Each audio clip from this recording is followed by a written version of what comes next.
YouTube వ్యూయర్స్ను Amritavarshini channel సాదరంగా ఆహ్వానిస్తోంది. శ్రీమద్భాగవతం ప్రథమ స్కంధం.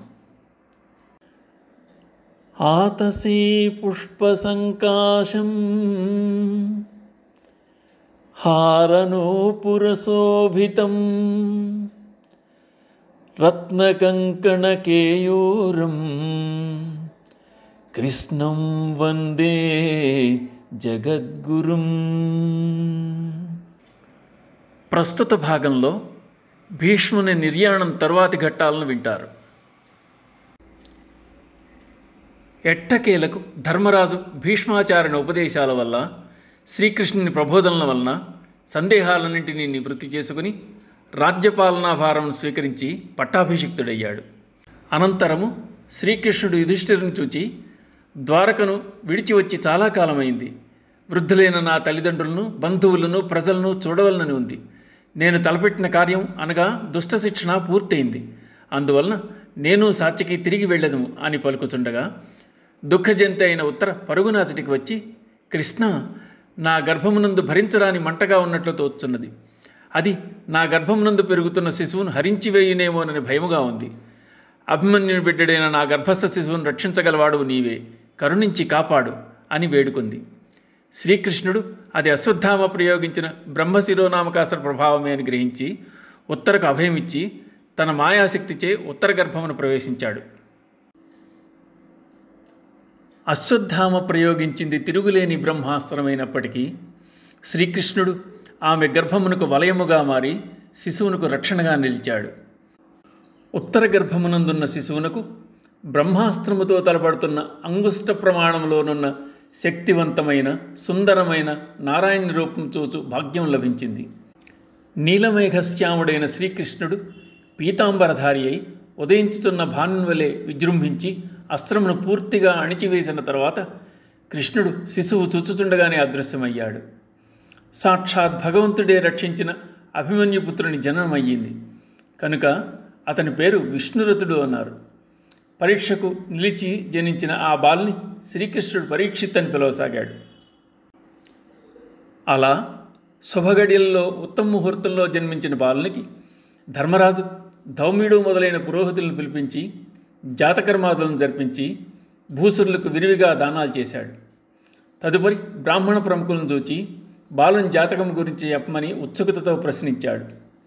వారు జాతక పరిశీలన జరిపి పరీక్షిత్తు శ్రీరాముని సత్యసంధత, శివ చక్రవర్తిలోని దానగుణము, సముద్రంలోని గాంభీర్యము, అర్జునుని వలె ధనుర్విద్యలో నేర్పు, రంతిదేవుని అందరి ధార్మికత మొదలగు లక్షణములు కలిగి ఉండి ఇనవంశ ప్రముఖుల వలె ఉత్తమ పాలన అందిస్తాడని, ప్రఖ్యాతి గడిస్తాడని, చంద్రవంశానికి పేరు తెస్తాడని, వేదశాస్త్రాలను అనుసరిస్తాడని, విష్ణుభక్తుడిగా పేరొందుతాడని, కలి విజృంభణను అరికడతాడని, సుఖయోగీంద్రుని బోధనలతో శరీరాన్ని పరిత్యజించి పుణ్యలోకాలు చేరుకుంటాడని వివరిస్తారు. కురుక్షేత్ర యుద్ధం తర్వాత హస్తినాపురంలో తిరిగి సామాన్య పరిస్థితులు నెలకొంటున్నాయి. జనులు వారి వారి జీవనంలో నిమగ్నులయ్యారు. పరిస్థితులు చక్కబడ్డాయని తలచిన శ్రీకృష్ణుడు ద్వారకకు వెళ్ళడానికి సన్నిద్ధుడయ్యాడు. కానీ కృష్ణుని ప్రయాణం ఎవ్వరికీ ఇష్టం లేదు. రాజభవనం నందలి వారేగాక హస్తినాపుర ప్రజ కూడా కృష్ణుని అమితంగా ప్రేమిస్తున్నారు. కృష్ణుని విడిచి ఉండలేని పరిస్థితి అందరిది. కుంతి వద్దకు వచ్చి కృష్ణుడు ద్వారకకు తన ప్రయాణం గురించి చెప్పగా ఆమె, కృష్ణ, కురుసభలో ద్రౌపది అవమానం పాలు కాకుండా ఆదుకున్నావు. కురుక్షేత్రంలో నా బిడ్డలకు రక్షకుడివై నిలిచావు. ఉత్తర గర్భముననున్న పసివాడిని గురుపుత్రుని శరము నుండి తప్పించావు. మాకు కష్టములు కలిగిన ప్రతిసారి వచ్చి మమ్మల్ని కాపాడావు. అందుచేత మాకు ఎల్లప్పుడూ కష్టములు కలుగుతుండాలని, నీవు వస్తూ ఉండాలని, మా దగ్గరే ఉండాలని పలికి తన మనస్సు భవబంధాలను వదిలి శ్రీకృష్ణునిపై లగ్నమై ఉండేటట్లు అనుగ్రహించమని వేడుకుంది. శ్రీకృష్ణుడు చిరునవ్వుతో అందరి వద్ద వీడ్కోలు గైకొని దారుకుడు రథము యొక్క గుర్రాలను అదిలించగా సాత్యకి ఉద్ధవులు వెంటరాగా ద్వారకకు ప్రయాణమయ్యాడు. ద్వారకలో ప్రజలు కృష్ణుకు ఘనస్వాగతం పలికారు. విలువైన కానుకలతో సత్కరించారు. వారంతా కృష్ణునితో, మా అందరికీ తల్లి, తండ్రి, గురువు, మిత్రుడు, దైవము సమస్తము నీవే. మాటిమాటికి మమ్మల్ని విడిచి వెళ్ళకు కృష్ణ అని మొరపెట్టుకున్నారు. నీ పాదాబ్జము బ్రహ్మపూజ్యము గదా, నీ సేవ సంసార సంతాపధ్వంసినియో గదా, సకల భద్రశ్రేణులం ప్రీతితో నాపాదింతు గదా, ప్రపన్నులకు కాలాధీశ కాలంబు నిర్వ్యాపారంబు గదయ్య, చాలరు నినున్ వర్ణింప బ్రహ్మాదులు. స్వామి, నీ పాదాబ్జాలు బ్రహ్మపూజ్యాలు.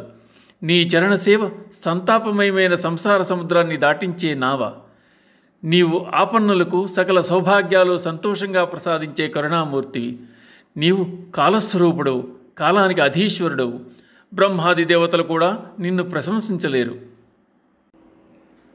ఉన్నారము సౌఖ్యంబున విన్నారము నీ ప్రతాప విక్రమ కథలం,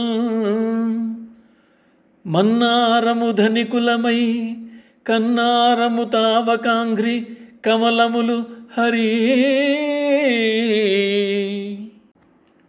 జలజాతాక్షుడు సూడనొప్పి ధవళ ఛత్రంబుతో చామరంబులతో పుష్పపిశంగ చేలములతో భూషామణి స్ఫీతుడై నళినీ బాంధవుతో శశిధ్వజముతో నక్షత్ర సంఘంబుతో బలవిచ్ఛాపముతో తటిల్లతికతో భాసిల్లు మేఘాకృతిన్. శ్వేతఛత్రంతో చామరాలతో పుష్పాలతో పీతాంబరాలతో మణిగణాలంకారంతో ప్రకాశించే పద్మపత్రనేత్రుడైన శ్యామసుందరుడు సూర్యబింబంతోనూ చంద్రధ్వజంతోనూ నక్షత్ర సమూహంతోనూ ఇంద్రచాపంతోనూ మెరుపు తీవతోనూ భాసిల్లే నీలమేఘంలా ఉన్నాడు. మహాభారత యుద్ధం తర్వాత ధర్మరాజు అందరినీ చంపి పాపం మూటగట్టుకున్నానని వాపోయాడు. ఆ సందర్భంలో వ్యాసుడు ధర్మరాజుతో పాప నివృత్తికై అశ్వమేధయాగం చేయవచ్చునని సూచించాడు. ధర్మరాజు పిలుపునందుకుని వచ్చిన శ్రీకృష్ణుడు కూడా వ్యాసుడు చెప్పిన విధముగా అశ్వమేధం గావించడం ఉత్తమని పలుకగా, ధనాగారంలో దుర్యోధను యుద్ధకాంక్ష చేత ధనము తరిగిపోయిన పరిస్థితిలో యాగమునకు వలయ ఏర్పాట్లు ఎలా చేయాలి అన్న ఆలోచనలో ధర్మరాజు పడ్డాడు. యుధిష్ఠిరునకు మహాభారత యుద్ధ కారణంగా నష్టపోయిన సామంతుల నుండి కప్పములు రాబట్టడం ఇష్టం లేదు. అప్పుడు కృష్ణుడు ధర్మరాజుతో, పూర్వం మరుత్వను మహారాజు యజ్ఞం కావించినప్పుడు బ్రాహ్మణులకు దానమిచ్చిన బంగారు పాత్రలను వచ్చిన సంపదనంతటను ఆ బ్రాహ్మణులు ఒక నిధి కింద ఏర్పాటు చేసి దానిని ఎవరు కనుగొంటే అదంతా వారికే చెందుతుందని శాసనం వ్రాసిపెట్టారని, అది హిమాలయ పర్వత ప్రాంతాల్లో ఉన్నదని, ఆ ధనముతో అశ్వమేధయాగం గావించవచ్చునని చెప్పి పాండవ సోదరులను ఆ నిధిని కనుగొని తెచ్చుటికై పంపాడు. ఆ విధంగా సంపదగై కొన్న ధర్మరాజు వ్యాసమహర్షి ఆధ్వర్యంలో అశ్వమేధయాగమును పూర్తి చేశాడు. యజ్ఞం పూర్తి అయిన తర్వాత శ్రీకృష్ణుడు కొన్ని రోజులు అచట్నే ఉండి తర్వాత అర్జునుడు తీసుకుని ద్వారకకు వెళ్ళాడు. తదనంతరం రాజ్యభారమును స్వీకరించిన ధర్మరాజు సమర్థులైన సోదరులతో కూడి వంశవర్ధనుడైన మనుమడు పరీక్షితును పెంచి పెద్ద చేశాడు. పూర్వము మాండవ్య మహర్షి ఇచ్చిన శాపం వల్ల యమధర్మరాజు విదురుడై జన్మించాడు. విదురుని జీవితకాలమైన 100 సంవత్సరములు సూర్యుడే యమధర్మరాజు స్థానంలో ఉండి అతడి బాధ్యతలు నిర్వహించాడు. కురుక్షేత్ర సంగ్రామానికి ముందు కృష్ణుని రాయబార సమయంలో దుర్యోధనాదుల అనుచిత ప్రవర్తనకు నొచ్చుకున్నవాడైన విదురుడు ధృతరాష్ట్రునితో పాండవులతో యుద్ధం అనే రాబో విపత్తును గురించి హెచ్చరించగా, దుర్యోధనుడు విదురుని అవమానించి శత్రుపక్షం వహిస్తున్నావని నిందించి దేశాన్ని విడిచిపెట్టి పొమ్మన్నాడు. విదురుడు దుర్యోధను మాటలకు మనస్తాపం చెందాడు. చివరకు బంధముల నుండి విముక్తుడనవుతున్నానని భావించి తీర్థయాత్రలకు వెళ్ళిపోయాడు. మహాభారత యుద్ధం ముగిసింది. కౌరవులందరూ మరణించారు. ధర్మరాజు రాజ్యపాలన చేపట్టాడు. ప్రజలందరూ యుధిష్ఠిరుని పాలనలో సుఖ సంతోషాలతో జీవిస్తున్నారు. అకస్మాత్తుగా ధర్మరాజుకు దుశ్శకునములు గోచరించసాగాయి. ఏమి విపత్తులోనున్నదో అని అతడు భయపడసాగాడు. ఆ సమయంలో హస్తినకు తిరిగి వచ్చిన విదురుని చూచి ధర్మజుడు సంభ్రమాశ్చర్యాలకు లోనయ్యాడు. విదురునకు స్వాగతమొసగిన తరువాత ధర్మరాజు తమను లాక్షాగృహమునందు దహనము కాకుండా విదురుడు కాపాడిన వైనాన్ని గుర్తు చేసుకుని విదురునితో, ఇంతకాలం మీరెక్కడున్నారు? ఏ ఏ తీర్థాలను దర్శించారో సెలవేయండి అని పలుకగా విదురుడు తాను సందర్శించిన ప్రదేశాలను గురించి తెలియజేశాడు. కానీ యాదవులందరూ మరణించిన సంగతి మటుకు చెప్పకుండా దాటవేశాడు. యదువంశం నశించిన విషయం చెప్తే ధర్మరాజు దుఃఖంతో కృంగిపోతాడని తెలిచాడు.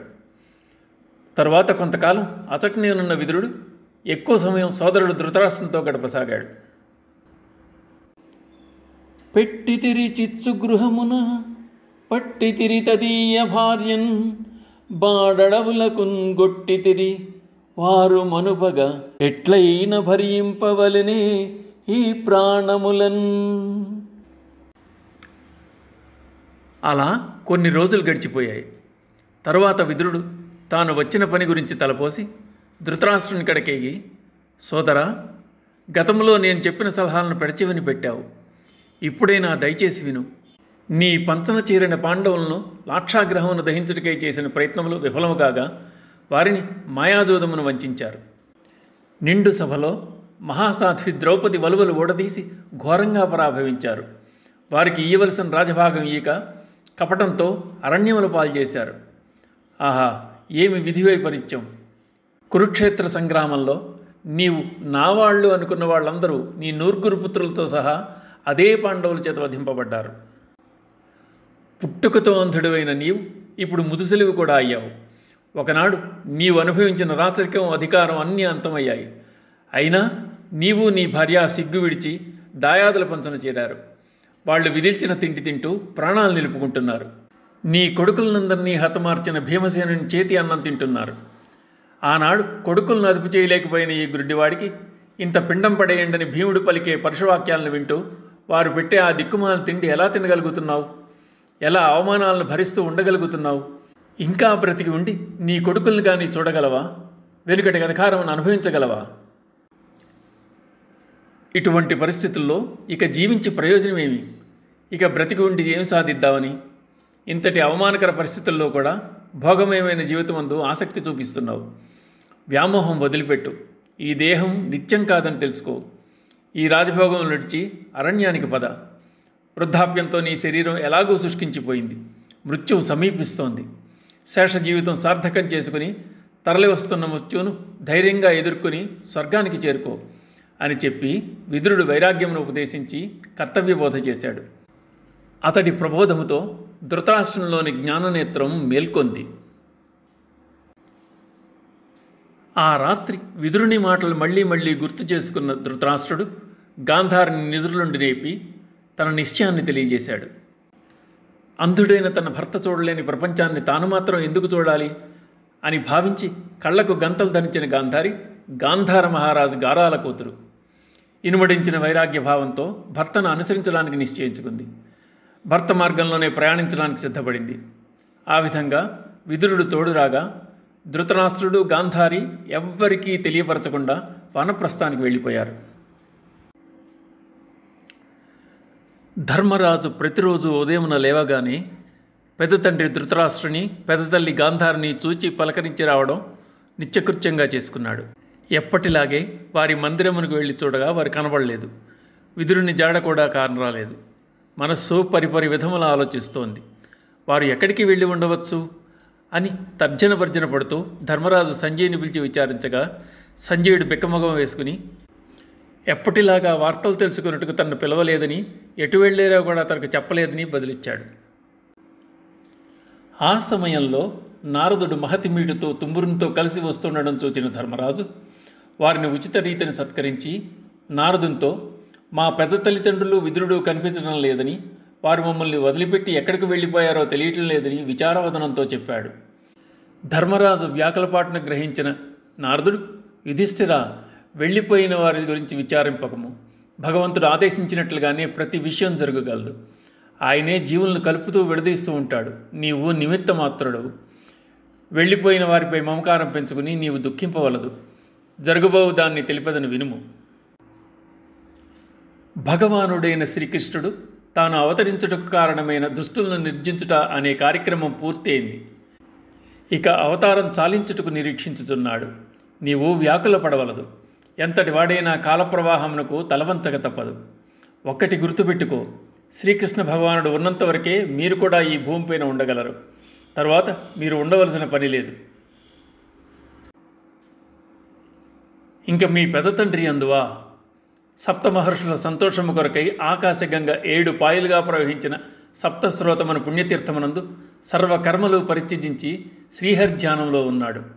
నేటికి 5వ దినమున అతడు యోగాగ్నిలో దేహమును త్యాగం చేయుటకు సంసిద్ధుడవుతున్నాడు. ధృతరాష్ట్రంతో పాటు గాంధారి కూడా దగ్ధమైపోగలదు. వారి ఆత్మత్యాగముల అనంతరం విదురుడు మరొక్కసారి పుణ్యతీర్థములు దర్శించి శరీరం త్యజించగలడు అని పలికి నారదుడు తుంబురునితో కలిసి స్వర్గలోకమునకు సాగిపోయాడు. యుధిష్ఠిరుడు నారదుని పలుకులను మన్నం చేసుకొనుచు కానున్న దాన్ని తప్పించలేనని తెలుసుకుని వైరాగ్యభావంతో పరిస్థితులను ఎదుర్కోదలిచాడు. తనకు కొద్ది కాలంగా గోచరించుతున్న దుశ్శకర్మల ఫలితం ఎలా ఉండగలదో అని అజాతశత్రుడు యుధిష్ఠిరుడు కలత చెందుతూ భీమసేనునితో, తమ్ముడు, కాలగమనంలో వచ్చిన మార్పును గమనించావా? సకాలంలో పంటలు పండటం లేదు. వ్యాపారంలో మోసం, స్నేహంలో ద్రోహం, భార్యాభర్తల మధ్య ద్వేషం, కుటుంబాలలో వైరం, గురువుల పట్ల అగౌరవం, విజ్ఞుల చేత సైతం న్యాయ విసర్జన, ఇవన్నీ మారుతున్న కాలానికి సంకేతాల వలె గోచరిస్తున్నాయి. క్రోధం, లోభం, క్రౌర్యం, అసత్యం మితిమీరి మారిన ప్రజల ప్రవర్తన ఎంత ఆశ్చర్యం కలిగించుతున్నది అని చెబుతూ ద్వారకకు వెళ్ళిన అర్జునుడు 7 నెలలైనా ఇంతవరకు ఎందుకు రాలేదో అని ఆందోళన చెందుతూ శ్రీకృష్ణుడు అవతారం కాని చాలించెనా అని కలవరపడసాగాడు. భగవానుడు ఉన్నంతవరకే మీరు ఉండగలరు అని పలికిన నారదుని మాటలు పదే పదే జ్ఞప్తికి వస్తున్నాయి. భీమసేన, నా మనస్సు ఎందుకో వ్యాకులపాటు చెందుతోంది. దుశ్శకునాలు గోచరిస్తున్నాయి. నక్కలు అరుస్తున్నాయి. హోమంలో అగ్ని రాజుకోవటం లేదు. సూర్యబింబం మసకబారింది. ఆకాశం ధూళితో నిండిపోయింది. పిడుగులు పడుతున్నాయి. భూమి కంపిస్తోంది. నా ఎడమ కన్ను, ఎడమ భుజము అదురుతున్నాయి. ద్వారకలో బావ శ్రీకృష్ణుడు క్షేమమేనా? నారదుని పలుకులు నిజమగునా ఏమి అంటూ ధర్మరాజు తన మనస్సులోని భయమును ఆందోళనను భీముని వద్ద ప్రస్తావించుతుండగా అంతలో అర్జునుడు రానే వచ్చాడు. అర్జునుని ముఖం దుఃఖముతో కళాహీనంగా ఉండి కన్నుల నుండి అశ్రువులు స్రవిస్తున్నాయి. అప్పటి వరకు బాధను అణుచుకున్న అర్జునుడు అన్నగారిని చూచి ఆయన కాళ్ల మీద పడి రోధించసాగాడు. ధర్మరాజు అర్జునునితో, అర్జున, మన మాతామహుడు సూరసేనుడు, మేనమామ వాసుదేవుడు, 7 మేనత్తలు, వారి కుమారులు, అక్రూర కృతవర్మలు, ఉగ్రసేన మహారాజు, వాసుదేవుని సోదరులైన గదుడు, సారణుడు, సాత్యకి, ప్రద్యుమ్నుడు, అనిరుద్ధుడు, పెదబావ బలరాముడు, శ్రీకృష్ణుని పుత్రులైన సాంబుడు, సుషేణుడు మొదలగువారు, అనుచరుడైన ఉద్ధవుడు, సహచరులు నందుడు, సునందుడు, వీరుగాక అంధకులు, మధువులు, భోజులు, దశార్హులు, వృష్ణులు, సాత్వతులు, ముఖ్యంగా ఎవరి వల్ల ఈ చరాచర జగత్తు కొలువు తీరి ఉందో, ఎవరి వల్ల ప్రజలు భయరహితులై ఉంటున్నారో అటువంటి మన బావ శ్రీకృష్ణుడు అందరూ కుశలమే కదా అని ఆతృతతో ప్రశ్నించాడు. మన సారథి, మన సచివుడు, మన వీయము, మన సఖుండు, మన బాంధవుడు, మన విభుడు గురుడు దేవర, మనలను దిగనాడిజనియే మనుజాధీశ. ఆ విధముగా ధర్మరాజు ద్వారకలో కృష్ణుని క్షేమ సమాచారం గురించి అడుగుతుండగా అర్జునుడు బావురుమని కంఠము గద్గదమవుతుండగా, అన్నా, మన సారథి, మన సచివుడు, మన వియ్యము, మన సఖుడు, మన బంధువు, మన ప్రభువు, మన గురువు, మన దేవుడు మనల్ని వదిలి వెళ్ళిపోయాడు. శ్రీకృష్ణుడు మరి లేడు అన్న భయంకర సత్యాన్ని ధర్మరాజుకు వెల్లడించి స్పృహ కోల్పోయి పడిపోయాడు అర్జునుడు. తరువాత తెలివి తెచ్చుకున్న అర్జునుడు యాదవకులం ఎలా నాశనమైంది, శ్రీకృష్ణ నిర్యాణం తర్వాత ద్వారక ఎలా సముద్రాన్ని మునిగిపోయింది వివరిస్తూ, కృష్ణుడు తనువు చాలించిన అనంతరం 16,000 మంది అంతఃపురకాంతులను తీసుకుని వస్తుండగా వారు కిరాతుల బారిన పడ్డారని, తన విల్లంబులు పనిచేయలేదని, కృష్ణుడు లేకపోవటంతో అవి నిరుపయోగములుగా మారాయని చెప్పి వెలిపింపసాగాడు. కొంతసేపటికి దుఃఖము నుండి తేరుకున్న అర్జునునకు యుద్ధరంగమందు కృష్ణుడు బోధించిన బ్రహ్మ విద్య అర్థమవసాగింది. అర్జునుడు శ్రీకృష్ణుడు పాండవులను ఏ ఏ సందర్భాల్లో ఏ విధంగా ఆదుకున్నది గుర్తుకు తెచ్చుకొని అన్నగారితో ఇలా అంటున్నాడు. అన్న, మత్స్యంత్రాన్ని కొట్టి మనం పాంచాలిని పరిణయమాడింది ఆ మహానుభావుని కరుణ వల్లనే కదా.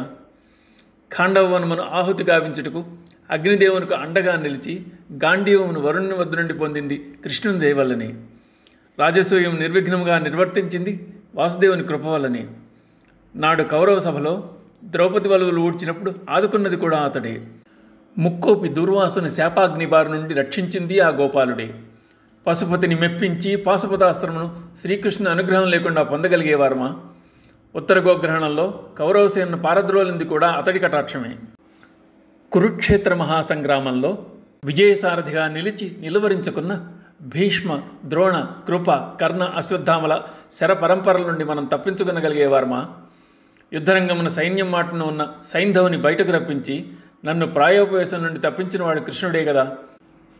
ఈనాడు కృష్ణుని నిష్క్రమణతో నా శక్తి, నా ఆయుధములు అన్నీ నిరుపయోగములు, నిరర్ధకములు, నిష్ప్రయోజములై ఆయన ఆదేశించిన ప్రకారం అంతఃపురకాంతలను కాపాడలేకపోయాను కదా అని కూలబడి విరక్తుడయ్యాడు. భగవానుడైన శ్రీకృష్ణుని అవతార సమాప్తిని, యాదవుల వినాశనమును విన్న ధర్మరాజు దుఃఖమును దిగమింగుకొని నారదుని వాక్యములు గుర్తు చేసుకుని నిశ్చల మనస్కుడయ్యాడు. ఆయన తన ఆలోచనలను పరలోకంపై నిలిపాడు. యాదవుల నాశనము, శ్రీకృష్ణుని నిర్యాణ వార్త విన్న వెంటనే కుంతీదేవి తనువు చాలించి పరమాత్మలో ఐక్యమైంది. విదురుడు ప్రభాస తీర్థంలో భగవంతుని యందు మనసు లగ్నం చేసి శరీరమును త్యజించి పితృదేవతలను కలుసుకుని యమధర్మరాజపీఠాన్ని అధిరోహించాడు. శ్రీకృష్ణుడు ఏ రోజు అవతార పరిసమాప్తి చేశాడో ఆ రోజే కలియుగం ప్రారంభమైంది. కలి ప్రభావంతో ప్రజలంతా పాప మార్గంలో సంచరించుట పాండవ సోదరులు గమనించారు. ధర్మరాజు వెంటనే తమ మహాప్రస్థానమునకు సన్నాహములు ప్రారంభించాడు. పరీక్షితునికి పట్టాభిషేకం గావించి హస్తినాపురమునకు రాజును చేశాడు. కృష్ణుని మనుమడు, అనిరుద్ధుని కుమారుడు అయిన వజ్రుని మధురకు పట్టాభిషిక్తుని గావించాడు. తన సంపద అంతని విరివిగా దానాలు చేశాడు. భీమార్జున నకుల సహదేవులు అనుసరించగా ధర్మరాజు మనస్సు భగవంతుని మీద నిలిపి మహాప్రస్థానముకు బయలుదేరి స్వర్గం చేరుకున్నాడు. ద్రౌపది వాసుదేవుని యందు ఆసక్తమైన హృదయంతో భగవాన్ని సాన్నిధ్యాన్ని పొందింది. పాండవుల మహాప్రస్థానం, శ్రీకృష్ణుని పరంపదయానం స్వచ్ఛమైన హృదయంతో విన్నవారు, చదివినవారు భవబంధ విముక్తులై కైవల్యమును పొందదరని సూతుడు సౌనకాదిములకు చెప్పాడు. నమో భగవతే వాసుదేవాయ.